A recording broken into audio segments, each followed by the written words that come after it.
আমার প্রিয় বন্ধুরা, তোমরা যে যেখানে আছো আশা করছি সকলে ভালো আছো, সুস্থ আছো। মেদিনীপুরের এই ছোট্ট গ্রাম থেকে আমি মৌ, আমার ব্লগ চ্যানেল অভিনব ক্রিয়েশনে তোমাদের সকলকে স্বাগত জানাই। পুরো ভিডিওটা না স্কিপ করে পুরোটা দেখার অনুরোধ রইল। তো দেখো, সকাল সকাল আমি উঠে পড়ে সকল বাসি কাজকর্ম সেরে নিয়েছি।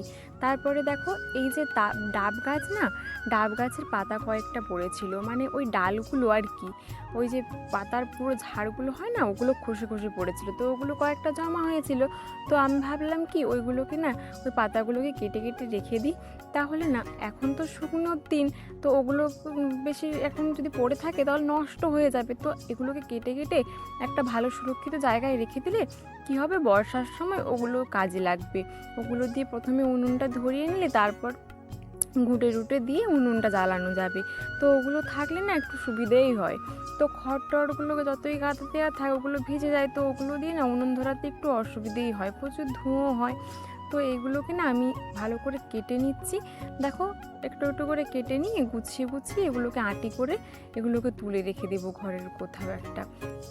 তো তাহলে এগুলো ভালো থাকবে আর বর্ষার সময় ওগুলো কাজে লাগবে। বর্ষা কেন বলছি, যে থামো না, একটু কয়েকদিন পরে দেখবে, এই যে কালবৈশাখীর দিন তো এটা, এই যে ধান কাটা পড়ছে, এই সময় চলে আসবে কালবৈশাখী। আমাদের দেখলে তো, প্রথমে মাঠটা আমি তোমাদেরকে দেখালাম, মাঠটাতে পুরো ধান একেবারে পেকে লাল হয়ে গেছে। এই তো দা পড়েও গেছে কিছু জনের ঘরে, আর আমাদের ঘরে মনে হয় আগামী সপ্তাহের দিকে মনে হয় আগামী সপ্তাহ কি তার পরের সপ্তাহের দিকে এই যে দা পড়বে বলতে কাটা হবে। আর এবছর না প্রায় সকলেই মেশিনের কেটে নিচ্ছে। মেশিন বলতে জানো তো, আমাদের এবছর দেখছি বেশি মেশিন এসছে মাঠে। তো কয়েক বছর ধরে দেখছি সবাই মেশিনেই কাটাকাটি করছে। তো হাতেও কাটা হয় না, হলে গরু যে রয়েছে সবার বাড়িতে, তো গরু খাবে কি, ওই কাটা খড় তো আর বেশি দিন থাকবে না। তো তাও এই বছর না দুটো তিনটে মেশিন এসছে, অনেকেই এনেছে মেশিনগুলো, তাই দেখছি সকলেই বেশিরভাগ না মেশিনে কেটে নিচ্ছে। তো জানি না, গরু রয়েছে কিছু হয়তো হাতে কাটবে, আর কিছু গরুতে, আমাদের দুটো জমি রয়েছে ছোট্ট ছোট্ট, তো একটা বলছে মনে হয় হাতে কেটে নেবে, আর একটা ওই যে মেশিনে কাটবে। মেশিনে কাটলেও ওর ঝামেলা রয়েছে গো, ওগুলোকে রোদে ভালো করে শুকনো করে তবে রাখতে হবে। আর দোকানেও বেচা যাবে না এখন, ওগুলোকে না ভালো করে শুকনো করলে দোকানেও নেবে না। তো এই সব চলছে আর কি। দেখো, তোমাদের সঙ্গে কথা বলতে বলতে এদিকে আমার দেখো এই পাতাগুলো কেটে আমার গোছানো হয়ে গেল। তারপরে না এইখানটা একটু নোংরা হয়ে গেছে, তো এই দিকটাও না আমি ঝাঁট দিয়ে নেবো। এই দিকটা সকালে ঝাঁট দিয়েছিলাম একবার, তো আবার এই যে পাতা কাটলাম, ওই দিকটা আর ওই পেছনের দিকটাতে ঝাঁট দেওয়া হয়নি, ওগুলোকে ঝাঁট দিয়ে নিই। তারপরে দেখো, গরুর জন্য খাবার কাটতে হবে। খাবার বলতে দেখো, গরুদের জন্য ঘাস কাটতে হবে। যতই তুমি খড় জল দাও, তবুও গরুদের সবুজ ঘাস না দিলে না তাদের একটা প্রাণ যেন পাওয়া যায় না। আমরাই যেমন দেখো, যতই ভাত ডাল খাই না কেন, একদিন না দিন না মাছ ভাত হলে আমাদেরও যেন কেমন খাওয়াতে অরুচি চলে আসে, তেমনি তাদেরকেও না সবুজ ঘাস একটু আধটু দিতে হবে। তো দেখো, আমি ঘাস কাটতে এসেছি। এগুলো ঘাস নয় অবশ্য, এগুলো মাদুর খাঁচি বলি আমরা। তো এগুলো মাদুর কাঠি, এগুলো দিয়ে না মাদুর বোনা হয়। ওই যে সুতোর মাদুরও হয় ওই কাঠিগুলো দিয়ে। ওইগুলো কেটে নিয়ে রোদ্রে শুকনো করে, ওগুলোর অনেক কাজ রয়েছে জানো তো, ওগুলোকে আবার সিজন করে তারপরে বোনা হয়। তো দেখো, এই বছর এই বাড়িটা তো কাটবে না ওরা, তাই ওগুলোকে কেটে কেটে গরুকে দিচ্ছি, ওটাও মাঠের মধ্যেই। তো দেখো, আমাদের বাড়ির সামনেই বলে এখানে চলে এসেছি আমি এই মাদুর খাঁচিগুলো কাটতে। এইগুলো কেটে নিয়ে চলে যাব। তারপরে দেখো, গরুগুলোকে না খেতেও দিয়ে দেবো। এই যে দেখো, হয়েছে আমার বড় মশাই, মাছ পড়ুক আর নাই পড়ুক, সে ছিপ ফেলা মোটামুটি পুকুরে চাই। দেখো, মাছ তো পড়ছেই না, সকাল থেকে হেদিয়ে বসে আছে এখানে ছিপ নিয়ে। দেখো, গরুগুলো তো খাচ্ছে।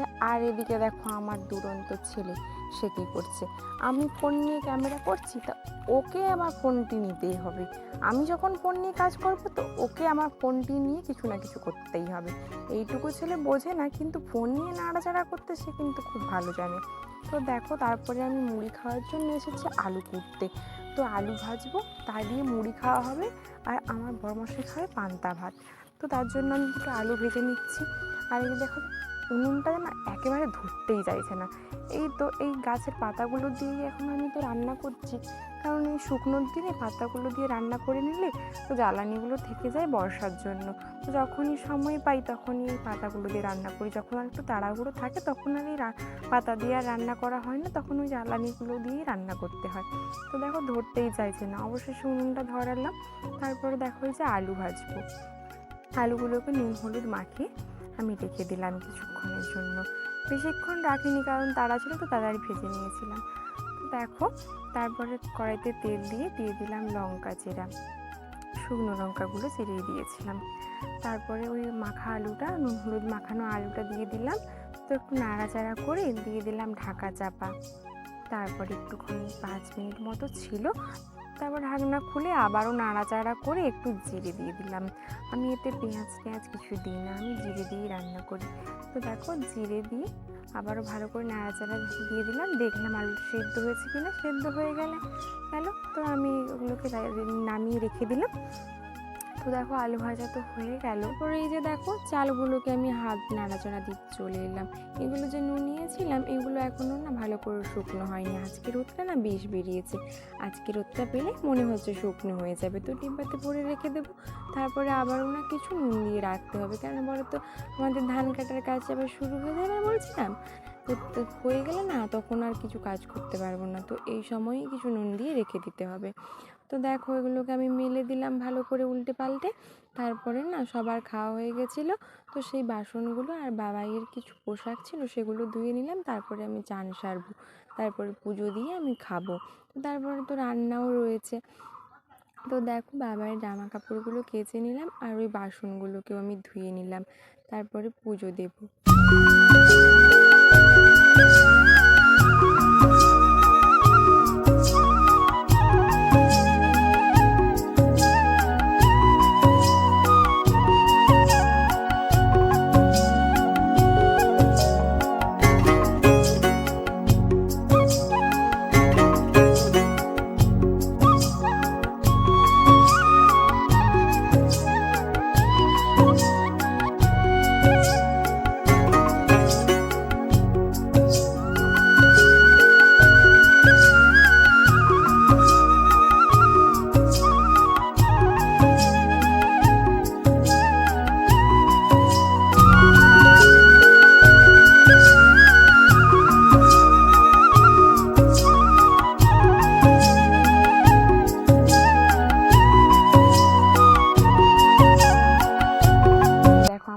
চান সেরে পুজো দেওয়া হয়ে গেল। তারপরে একটু মুড়ি খেয়ে নিয়েছিলাম।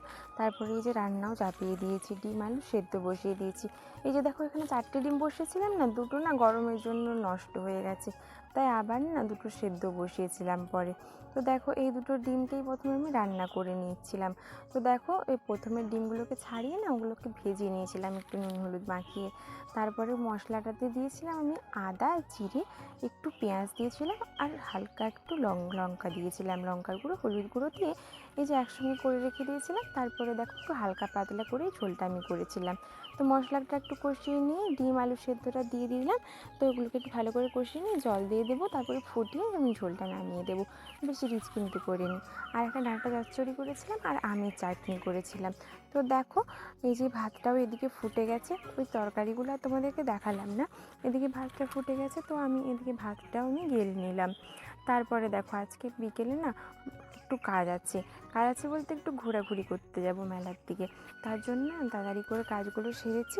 আর এইদিকে না কিছু ঘুঁটে শুকনো হয়ে গেছিলো, তো সেগুলোকে না বস্তা করে রেখে দিলাম। তারপরে আজকে মেলা যাব, গাজনের মেলা। তো মেলা বসেছে আমাদের এইখানে 3-4 কিলোমিটার দূরে। তো অনেক দিন ঘুরতে যাওয়া হয় না মেলা, তো যাব ভাবছি। তো বড়মশাই নিয়ে যাবে বলেছে, তাই বলছে তাড়াতাড়ি কাজটা ছেড়ে নাও, তো মেলা নিয়ে যাব আজকে। তাই দেখো মেলার জন্য বেরোবো, তাই তাড়াতাড়ি করে কাজবাজ সেরে রেডি হয়ে চলে গেছি আমরা মেলা, আমি বাবাই আর ওর বাবা। দেখো এখানে একটা বড় পুকুর রয়েছে, শিব মন্দির রয়েছে, আর তার পাশে একটা খুব বড় পুকুর রয়েছে। ওই পুকুরে দেখো কত সুন্দর একটা ফোয়ারা হয়েছে, কত উপরে জল মানে ফোয়ারাটা হয়ে পড়ছে, কি সুন্দর লাগছে। এইটা না সবাই দেখতে আসছে। তো দেখো এখানে একটা এই মন্দিরের আশেপাশে শিব মন্দিরের ভেতরটা না আমি ঢুকতে পারিনি। তো ওখানে সে ভগদা বলে সন্ন্যাসী টাইপের, ওখানে অনেকজন অনেক মানুষ ছিল, তো পুজো টুজো দিচ্ছিলো। তো এই ভেতরটাতে না আমি কোনো দিনই ঢুকিনি। আগে দুবার এসেছি কিন্তু কোনো দিনই ওখানে ঢুকতে পারিনি। তো ওই ভেতরটাও তোমাদেরকে দেখাতে পারলাম না। তো দেখো বাইরে একটা সেই হরি মন্দির টাইপের করা আছে, তো ওইখানে কিছু মানুষ কীর্তন করছে দেখো। আর এখানে না খুব লুট হচ্ছে, বাতাসা হরি লুট। তো অনেক কেজি কেজি বাতাসা না এখানে লুট করা হয়। আর ওই যে দেখো এখানে আমাদের এক কাকিমা, উনিও না সন্ন্যাসী হতে এসেছেন। তো ওনার মেয়ে রয়েছে ওখানে, ওনার বাপের বাড়ি এইখানে। তো দেখো ওনার মেয়ে আমার ননদ সম্পর্কের হয়। তো উনি আমার বাবাইকে নিয়েছেন। তো দেখো আমার বাবাইয়ের মাথায় না একটা বাতাসা লেগে গেছে, তো মাথায় না কাপড় একটা ঢাকা দেওয়া রয়েছে। তো দেখো ওর পিসিমণি ওকে একটা বেলুন কিনে দিল। আমরা মেলায় খুব ঘোরাঘুরি করেছি, কিন্তু খুব আনন্দ হয়েছে, মজা হয়েছে। ওই বোনটার সঙ্গে দেখা হয়ে যাওয়াতে আরও খুব মজা হয়েছে, আনন্দ পেয়েছি আমরা খুব। আর ওর পিসিমণি ওকে দেখো একটা বেলুন কিনে দিল। আর আমরা কিছু না এই কাপ গ্লাস ফ্লাস ওইগুলো। আর বাবাইকে দেখো তার বাবা একটা চশমা আর টুপি কিনে দিয়েছে, তাই নিয়ে বাবাই যেন পোজ দিচ্ছে একেবারে। আর শেষে সবাই মিলে ফুচকা খেলাম, খুব আনন্দ করলাম, খুব মজা করলাম কিন্তু এই মেলাটাতে। আর ভিডিওটা না এই পর্যন্তই থাক, আর বেশি বড় করব না। তো চ্যানেলে যারা নতুন বন্ধু রয়েছো তাদেরকে জানাই অনেক অনেক স্বাগত, আর পুরনো বন্ধুদের জানাই অনেক অনেক ধন্যবাদ। তোমরা এভাবেই আমার পাশে থেকো আর আমায় একটু সাপোর্ট করতে থাকো।